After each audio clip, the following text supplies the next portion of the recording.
ഖുർആൻ ഇന്ന ഹാദൽ ഖുർആന യഹ്ദി ലില്ലത്തി ഹിയ അഖ്വം.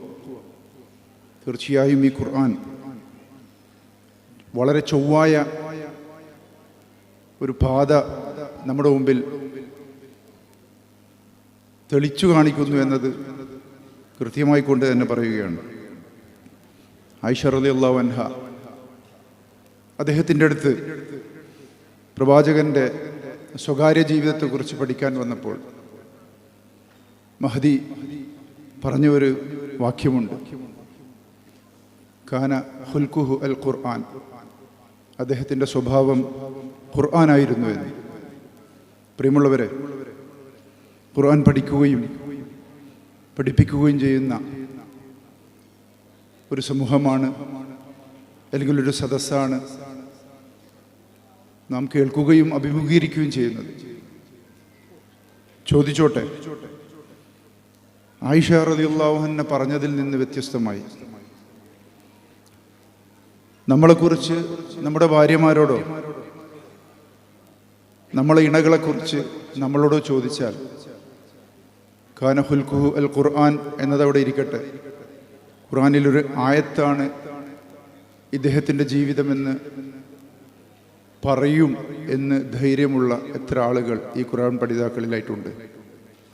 അതായിരിക്കട്ടെ ഇന്നത്തെ നമ്മുടെ ഏറ്റവും വലിയ ചിന്താവിഷയം എന്നാണ് പറയാനുള്ളത്. നമ്മൾ 10 വിരലുകളിൽ എണ്ണിത്തീർക്കാവുന്ന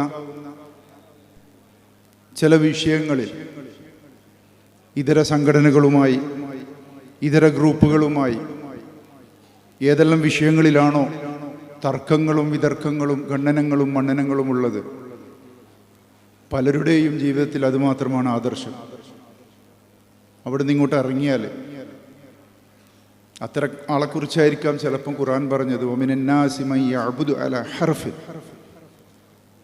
ഒരു എൻഡിൽ നിന്നുകൊണ്ട് അള്ളാഹുവിനെ ആരാധിക്കുന്ന കുറേ ആളുകളുണ്ട്. അവർ പൂർണ്ണമായും ഇസ്ലാമിലേക്ക് ഇങ്ങോട്ട് പ്രവേശിക്കില്ല. കാരണം അത് സാമ്പത്തിക നഷ്ടം ഉണ്ടാക്കും, മറ്റു പല പ്രശ്നങ്ങളും. പൂർണ്ണമായും ഇസ്ലാമിലേക്ക് ഖുർആൻ പറഞ്ഞൊരു ഉദ്ഖുലൂ ഫിസ്സിൽമി കാഫ, നിങ്ങൾ പൂർണ്ണമായും ഇസ്ലാമിലേക്ക് പ്രവേശിക്കുക. അങ്ങനെ പ്രവേശിക്കാതെ ഒരറ്റത്ത് നിന്ന് അള്ളാഹുവിനെ ആരാധിക്കുന്ന ആളുകളാകണോ, അതോ എല്ലാ മേഖലയിലും നമുക്ക് നഷ്ടം വരുന്നതായാലും കഷ്ടം വരുന്നതായാലും അതിൽ നമുക്ക് ഖുർആനിൻ്റെ ആശയങ്ങൾ യാഥാർത്ഥ്യമാക്കാൻ സാധിക്കുമോ എന്നുള്ളതാണ് നമ്മൾ ഇന്ന് ചർച്ച ചെയ്യേണ്ട ഏറ്റവും വലിയ വിഷയം. അത്തരം വിഷയങ്ങൾ ചർച്ച ചെയ്യുമ്പോഴാണ്, അല്ലെങ്കിൽ അത്തരം മേഖലകളിലൂടെ നമ്മൾ കടന്നു ചെല്ലുമ്പോഴാണ് ഇന്ന ഹാദൽ ഖുർആന യഹ്ദി ലില്ലത്തി ഹിയ അഖ്വം എന്ന ആ ഒരു ആയത്ത് അന്വർത്ഥകമാകുന്നത്. അല്ലാതെ നമുക്ക് നഷ്ടം സംഭവിക്കാത്ത, ഇപ്പം നമ്മൾ ഒരു ഉദാഹരണത്തിന് പറഞ്ഞാൽ, കൈ നെഞ്ചത്ത് കെട്ടേണ്ടിയുണ്ടോ അല്ല താഴോട്ട് കെട്ടേണ്ടിയുള്ളോ? ഇത് 2 കെട്ടിയാലും ഒന്നും നഷ്ടപ്പെടാൻ ഭൗതികമായിട്ടില്ല. നേരെ മറിച്ച് ഇവിടെ സാമ്പത്തികം പറഞ്ഞല്ലോ, ഖുർആൻ വളരെ വ്യക്തമായിട്ട് പറഞ്ഞു, അഹല്ലല്ലാഹുൽ ബൈഅ വഹറമർ റിബ യംഹഖുല്ലാഹുർ റിബ വയുർബിസ് സദഖ. ഒരുപാട് ആയത്തുകൾ, എത്രയോ നൂറുകണക്കിന് ആയത്തുകൾ ഖുർആൻ പഠിതാക്കളായ നമ്മളുടെ മുന്നിൽ ഇപ്പോഴും നമ്മൾ ചർച്ച ചെയ്യപ്പെടാതെ തുറക്കാതെ കിടക്കുകയാണ്. അല്ലെങ്കിൽ ഈ ആയത്തുകളൊന്നും നമ്മളോട് പറയുന്നതല്ല, ഇത് മറ്റാരോടോ പറയുന്ന ചില വിഷയങ്ങളാണ് എന്ന ലാഘവ ബുദ്ധിയോടുകൂടി നമ്മൾ അത്തരം ആയത്തുകളെ ഡോർമെൻ്റാക്കി വെച്ചിരിക്കുകയാണ് എവിടെയോ, ആർക്കോ വേണ്ടി. ഇന്ന് ഈ സാമ്പത്തികം പറയുന്നത് കൊണ്ട് തന്നെ നമ്മൾ ഈ പറഞ്ഞ പോലെ 10 വിരലുകൾ കൊണ്ട് എണ്ണാവുന്ന ചില വിഷയങ്ങൾ മാത്രം ആദർശമാക്കി കൊണ്ട് നടക്കുമ്പോൾ, അഹല്ലല്ലാഹുൽ ബൈഅ വഹറമർ റിബ, അള്ളാഹു വ്യവസായം, കൊടുക്കൽ വാങ്ങലുകൾ അനുവദനീയമാക്കുകയും അതിൽ നിങ്ങൾ കടന്നു ചെല്ലുന്ന പലിശ ഇനം ഹറാമാക്കുകയും ചെയ്തു എന്ന് പറഞ്ഞു. ഞാനൊരു ബിസിനസ്സുകാരനാണ്. ബിസിനസ് എന്ന് പറഞ്ഞാൽ ചെറുതല്ലാത്ത ബിസിനസ് ലോകത്തിൻ്റെ പല ഭാഗങ്ങളിലും നടത്തിക്കൊണ്ടിരിക്കുന്ന ഒരു വ്യക്തിയാണ്. അള്ളാഹുവിൻ്റെ അനുഗ്രഹം കൊണ്ട് ഇത് പറയാൻ ധാർമ്മികതയുള്ളതുകൊണ്ടാണ് പറയുന്നത്. പറയാൻ 100% ധാർമ്മികതയുള്ളത് കൊണ്ട് തന്നെയാണ് പറയുന്നത്. പലിശയില്ലാത്തൊരു ജീവിതം. അപ്പോൾ ചിലപ്പോൾ ചിലർ പറഞ്ഞേക്കാം, സമ്പത്തിൻ്റെ ഉത്തുംഗതയിൽ എത്തി നിൽക്കുന്ന ആളെ സംബന്ധിച്ചിടത്തോളം പലിശയില്ലാത്ത ജീവിതം എന്ന് പറയാൻ വളരെ സുഖമായിരിക്കുന്നതാണ്. പക്ഷെ എനിക്കൊക്കെ പറയാനുള്ളത്, 30-35 വർഷമായിട്ട് ബിസിനസ് ചെയ്യുന്ന എനിക്കൊക്കെ പറയാനുള്ളത്, അതിൻ്റെ ആവിർഭാവ കാലഘട്ടത്തിൽ അതിൻ്റെ ഫൗണ്ടേഷൻ സ്റ്റോൺ എന്ന് ലൈ ചെയ്യപ്പെട്ടോ അന്നു മുതൽ പലിശരഹിതമായ ഒരു സാമ്പത്തിക ക്രമീകരണം ജീവിതത്തിൽ പുലർത്തിപ്പോകുന്ന ആളായതുകൊണ്ട് ധാർമ്മികമായിട്ട് ഇത് പറയാൻ സാധിക്കുമെന്നുള്ളതാണ്. സമ്പത്തൊക്കെ ഉണ്ടായതിനു ശേഷം ഇനി പലിശയോട് ലേശം മാറി നിൽക്കുക എന്നതല്ല. അപ്പോൾ ഈ രൂപത്തിൽ ഞാനിത് പറയാൻ കാരണം ഇന്നത്തെ ഈ സെഷൻ്റെ അല്ലെങ്കിൽ ഈ ഒരു സമ്മേളനത്തിൻ്റെ പ്രധാന വിഷയം സാമ്പത്തികമാണ് എന്നതുകൊണ്ടാണ്. അപ്പോൾ ആ അർത്ഥത്തിൽ നമുക്ക് നഷ്ടം വരുന്നതിലും നഷ്ടം സംഭവിക്കുന്ന വിഷയങ്ങളിലും ഖുർആൻ നമ്മുടെ മുന്നിൽ നടക്കാൻ നമുക്ക് സാധിക്കേണ്ടതുണ്ട്. പ്രിയമുള്ളവരെ, നമ്മുടെ ജീവിതം കൊണ്ട് വിശുദ്ധ ഖുർആനിലെ ഒരു ആയത്തിനെയെങ്കിലും വ്യാഖ്യാനിക്കാൻ സാധിക്കുമോ എന്നുള്ളതൊരു ചോദ്യമാണ്. കാന ഖുൽഖു അൽ ഖുർആൻ എന്നത് അവിടെ ഇരിക്കട്ടെ.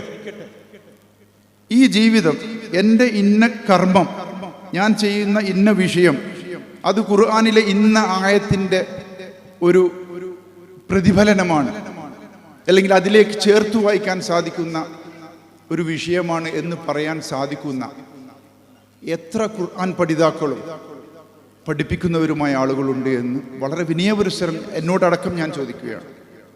അതിന് സാധിക്കണം നമുക്ക്. ഒരായത്തെങ്കിലും ഇതെൻ്റെ ജീവിതമാണ്, എൻ്റെ ജീവിതം കൊണ്ട് ഒരായത്തിനെങ്കിലും എന്ന് വ്യാഖ്യാനിക്കാൻ നമുക്ക് സാധിക്കുന്നുവോ, അപ്പോൾ മാത്രമേ ഒരു മിതമായ ഭാഷയിൽ ഞാൻ ഖുർആനിൻ്റെ വക്താവാണ് എന്ന് പറയാൻ സാധിക്കുകയുള്ളൂ. ഖുർആന് 2 തരം പാരായണങ്ങൾ നമ്മൾ പഠിച്ചവരാണ്. ഒന്ന് തിലാവത്താണ്, ഒന്ന് ഖിറാഅത്താണ്. ഇന്ന് നമ്മുടെ സമൂഹത്തിൽ നടക്കുന്നത് ബഹുഭൂരിപക്ഷവും ഖിറാഅത്താണ്. അങ്ങനെ വായിച്ചു പോകുക എന്നുള്ളതാണ്, ഖതം തീർക്കുക എന്നുള്ളതാണ്. റമദാനൊക്കെ ആയാൽ നമ്മൾ ആളുകൾ ചോദിക്കും, പരസ്പരം അങ്ങോട്ടും ഇങ്ങോട്ടും ഭയങ്കര ഫഖർ പറയും. നമ്മൾ ഞാൻ 5 ഖതം പൂർത്തിയാക്കി, ഞാൻ ഇത്ര ഖതം പൂർത്തിയാക്കി എന്നൊക്കെ. നീ ഖുർആനിൽ ഒരു ആയത്തിൻ്റെ ഒരു അർത്ഥം നിന്റെ ജീവിതത്തിൽ പകർത്തിയോ എന്ന് ചോദിച്ചാൽ മറുപടി വളരെ വേദനാജനകമായിരിക്കും. ആ രൂപത്തിലുള്ള പഠനം ആണ് ഇനി നമുക്ക് ആവശ്യം എന്നുള്ളതാണ്. ഖുർആനിൻ്റെ തിലാവത്ത് നടക്കണം. തല എന്ന് പറഞ്ഞാൽ എനിക്ക് അറബി വലിയ ഭാഷയില്ല, വലിയ പിടുത്തമില്ല, പക്ഷെ എന്നാലും പിന്തുടർന്നു എന്നാണ്. പിന്തുടർന്നുകൊണ്ടുള്ള ഒരു പാരായണ രീതി ഖുർആനിൽ, ആ ഒരു സംസ്കാരം നമ്മൾ വളർത്തിയെടുക്കണം. വായിച്ചു തീർക്കുക എന്നതിൻ്റെ അപ്പുറം ഇവിടെ 22ാമത് വെളിച്ചവും 17ാമത് ബാലവെളിച്ചവും പ്രകാശന കർമ്മം നിർവഹിച്ചിരിക്കുകയാണ്.